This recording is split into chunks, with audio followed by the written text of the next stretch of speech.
Welcome back to my YouTube channel. This is another handsome review with your handsome host. It is I, Jamiel Surita. Check out the fit. Remember? I told you, whatever fits and still keeps me handsome. Today we're going to talk about the movie Prey. No, not that Prey. The one with an E. Much better. Welcome back to my YouTube channel. I know it's been a while, guys, 7 days to be exact, but I am back with a new review. We're going to talk about the movie Prey, which was produced by 20th Century Studios. I know, it's so weird to say that, right? Where is the fox? Well, it no longer owns it anymore. It's now a Disney product. So they should have just called it 20th Century Disney. Would have sounded a lot better. Nah, I'm just kidding.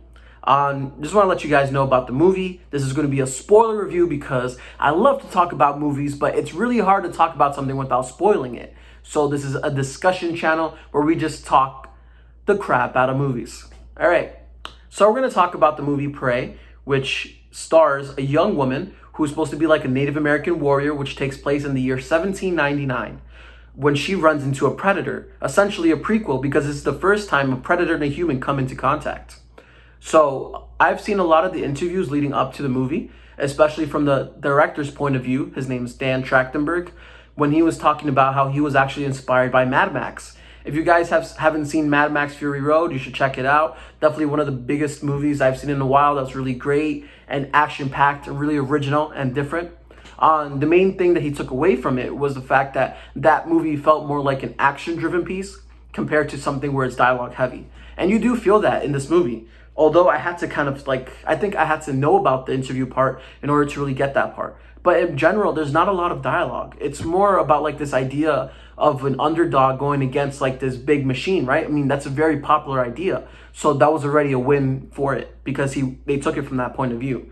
But I also liked on some of the interviews where they said that they were trying to bring the movie back to kind of like an animalistic route or to something that feels more like a man versus nature type of thing. And you do feel it, especially because the girl is, she's a female warrior. And at that point in her place, she's not really seen as a warrior. But, that's who she is. She has the spirit of one, trying to fight and prove herself and show that she can be just like the boys. And that's great. So I definitely do like that idea. And I do like the way it was presented in the story. I thought she was really great as the main character. To be honest with you, though, I felt like the first 30 minutes was a little slow. I know that it was mostly kind of to build up the character, to build her up, so we know who she is as a person before she comes face to face with basically her biggest obstacle ever. So, a lot of it, I like the fact that in the beginning of the movie, it does help set up what's happening. So I think that's really great. So later on, she uses the weapons that she was practicing at, in her free time to kind of prove that she is a warrior, and she ends up using it to take out the alien. So I also kind of saw a review of the movie after I watched it because I like to watch reviews after I watch the movie to help me kind of digest what I just saw. So one of the things they said was that they felt like the ending was underwhelming. I have to agree because, usually you want to go out with like this big thud or big fight, like on the thing that everybody thinks about with superhero movies. The third act is always a big storm in the sky, right? But the movie, it feels small, not in a bad sense, but more of a sense that it feels a very personal story, especially because it's really focused on her versus the predator, basically. But there's no big, like, climactic battle. I felt like there wasn't as much tension as there was in the middle parts of the movie as there is at the end. So that's the only thing, that it feels kind of like, falls a little bit flat at the end. But the middle part was really interesting. And then they brought in the Europeans in the movie. Who knew, right? A story about Native Americans and then Europeans are brought along? Surprise. I'm not really surprised about that. I feel like that's a stereotype of it. But I was also thinking about this idea of like, why did he kind of try to bring together a Native American and an alien into like this fight? And to one sense, I definitely do think that he tried to put more of the culture of the Native American into the movie, which I think is really great for representation. It's really great so people can try to see them as more of like a bigger culture, because in reality, living in the Americas, like United States, Canada, South, Central America, all that stuff, our history is very tied to the Native American, even though they are barely part of our modern day society. They're the victims, the first real victims.